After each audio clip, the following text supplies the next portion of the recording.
ఒకసారి ఉండు. ఇదేంటి 1 2 తర్వాత చెప్పు. తర్వాత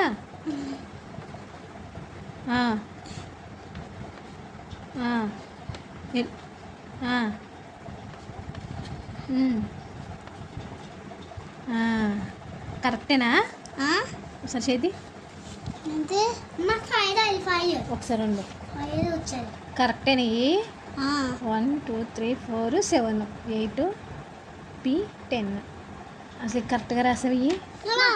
నెక్స్ట్ ఫస్ట్ క్లాస్లోకి వెళ్తావు. సరిగ్గా రే. ఆగుజాను ఒక్క నిమిషం. తర్వాత